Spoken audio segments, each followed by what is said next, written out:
This call is now being recorded.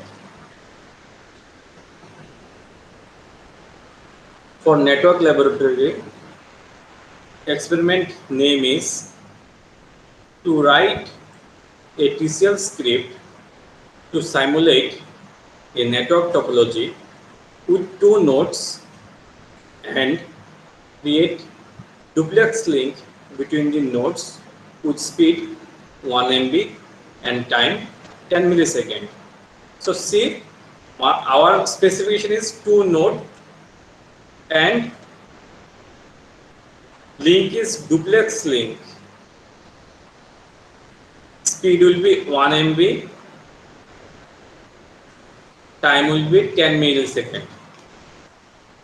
So the topology having two nodes, a link that will be duplex, speed of the link is 1 MB and this link will be valid for 10 millisecond. So your output should be like this, where 0 and 1 are some computers or devices or nodes numbered with 0 and 1, and there is a link that is connecting node 0 to 1. In this example, you will only get this figure. There will be no data transmission because in this experiment we have not written any code to do that. Let's see the code. Okay, how we will start? Let's say you will have a screen like in Telnet or in command prompt in Linux. You will get a screen. Let's take this is as a screen. Okay, I am taking a notepad which is representing that it's my command panel in Linux. There I will write VI. Okay,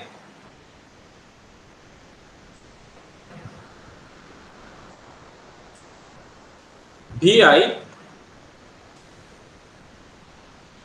say experiment 3.tcl. At that time, whenever I will type VI experiment 3.tcl, it will open another screen for me. Okay, say let's take the second screen is this one. Okay, where I will write all this code manually.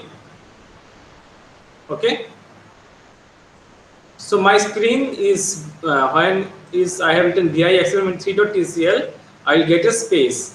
So that space I will type my code. After writing, I will press escape and then I will write colon WQ, and when you will press enter, it will close. Okay, then again you will come to this screen where you will type ns, say experiment 3.out is the output file, and you have to compile experiment 3.tcl. At that time you will get a output. If you want to see, then you can see using ls command. Okay, ls command will give you that okay, you have a file experiment 3.out as a output. Whenever you will see this file, you can use command ./experiment3.out. At that time, whenever you will press, you will be able to see the output as this. Okay, now let's show you, this is the command to execute, and what should be inside experiment 3.tcl is this one. Okay, so let's try. This programming is easy because you have already knowledge about C programming, so it's kind of similar to C++ also, you can say, almost same. C. First command is set, then gap ns, then gap within bracket, third bracket, write small new space capital SIMULATUR. For Linux, you have to careful that here it should be capital S only. If you write small s, it will not work. Here be careful that you have to write small n only. If you write capital N, it will not work. It should be, syntax should be whatever way it is written, it should be same. Okay, the first line meaning is that ns is an object whose value or whose type is new simulator. So you are creating a object or variable with name ns and its value is new simulator. Okay, then you are defining another variable here f. Okay, in place of f you can write anything. Okay, for the time being I am writing f or anything you can write, and f will be having this value. What is the value?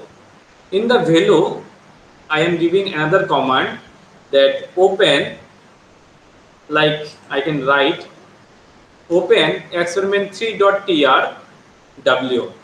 What it does, it will open a file experiment3.tr. .tr is a file that will be open to store the output of the program. Okay, tr is a trace file. Okay, trace file stores text information, so that will be open using write mode. Okay, if you have done C programming file handling, that is the same thing we are doing here. Open a file with write mode and give this output in the link this file to variable f. Okay, f, that is the meaning. Next command, whatever you have just created, call that. To call it is $ns. Okay, $ns space and a command in Linux is trace all to $f. Okay, whenever you want to call some variable, you have to use $. Okay, in the means in my program ns, use the command trace all. Trace all command will extract all output of the program and it will store the output in the file mentioned in f, $f. That's why this will store all output in the file experiment3.tr. Okay, so these two lines are dependent. Okay, these two lines are dependent. Let's see third segment, set nf. Nf is another variable, bracket open experiment3.num write mode. So it is same, almost same as this, but with the difference that a new variable and file name is .num type. experiment3.num will store output that is graphical. Earlier trace file stores information in text information, output as text information, that store output as graphical information. Okay, that experiment3 will store this figure. Okay, so now nf is linked with experiment3. Next command, our program $ns command num trace all. This will store all output, graphical output in the $nf. Okay, so that is the third segment for graphical output. That is the second segment for textual output, trace file, and this is the definition of the defining the program as new simulator. Okay, then we are going to write one function. This, as I have just marked, this is a function. What is the function name? Here function is called as procedure, PUPROC. So in TCL scripting or NS2, proc is a command to call a function, to call a procedure whose name is finish. Okay, so procedure finish with a space, then it's like in C programming main with double bracket. It's same here, procedure finish space bracket and start of function, close of function. Okay, and rest of the codes.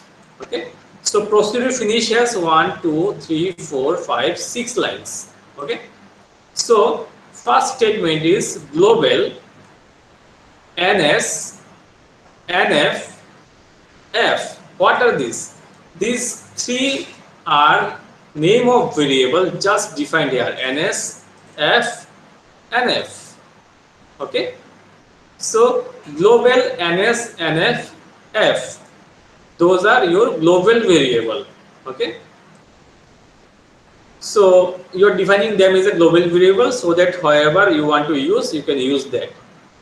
One command we have to use here is that after completing all program, we have to flush the trace. Okay, it will erase the memory locations where our trace information is stored. Okay, after completing of the program, clean all the trace file information stored in the RAM, then close num file, close trace file.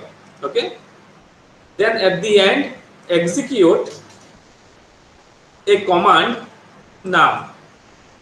This command will execute a software num whose input is experiment3.num. Okay, that is same as this experiment3.num. Okay, execute this and then exit. Okay, so this procedure will clean trace information, close file, execute our output and then exit the procedure. It is the end of function. Okay, so that is already written. And now the real part. So for all experiment, for rest of the classes, this will be common for all experiments. So you can just understand this and then memorize the syntax. Let's come to the real part.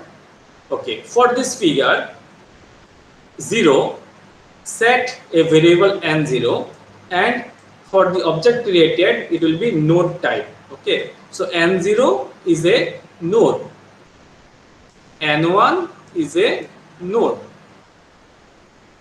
and $ns duplex link between $n0 and $n1. Okay, it will create a duplex link between 0 and 1 whose speed will be 1 MB and 10 millisecond. Okay, and at the return drop tail is written. Drop tail is a queue mechanism. If you will study operating system subject, you will know that each node will have a capacity store information, say size of 8-bit or 16-bit or 32-bit. Okay, whenever data will come, the queue will store the information. Like at one side it will come, at the other side it will go. Okay, if the queue is full for some reason, then drop the packet. From where to drop? It will drop from the tail part. It will drop. जो last में आया है उसको drop करना है. So duplex link, this line has the syntax. See, first call the software ns or simulator ns. Use your command duplex link. If you are using duplex link, it has a format that source, destination, speed, time, queue. Okay, source node, destination node, what should be the speed, what should be the time, and what should be the queue mechanism. 5 input you have to give. That the software will close, or it will ns at 5.0 it will finish, means it will call this procedure at 5.0 time. Okay, then end will be ns run, so you run the program, so you will get a output. Okay, this is all about your creation of two nodes with duplex link and specified speed and 10 millisecond. So this is the experiment. You can say first experiment in network simulator 2. In the next experiment, we will show how to transmit data from node 0 to node 1. Okay.